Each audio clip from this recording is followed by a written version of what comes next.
What do you tell Americans who are worried that this really will be a jobless recovery, that they may not be able to find jobs even if the economy gets better?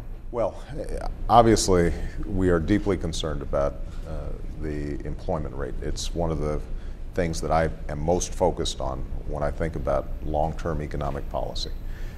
We have successfully stabilized the financial markets, and that's important because that was a huge drag that helped precipitate the crisis.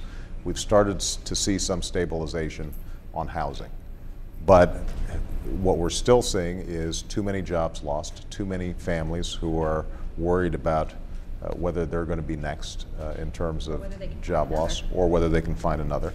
And what we also know is that even before this crisis, back in 2000 through 2008, when the economy was growing, it wasn't generating enough well-paying jobs to keep pace with a growing population.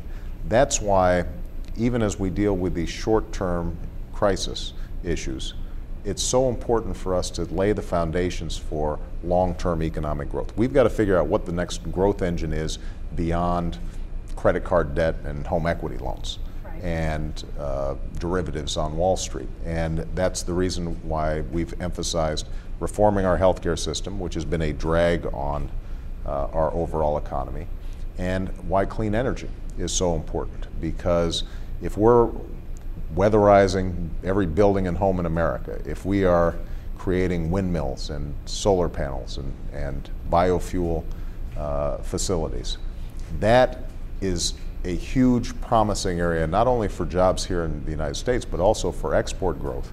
And we've got to lift up our exports. So the last piece of this puzzle is also going to be education. We've got to produce more engineers, more scientists. We have to have more innovation.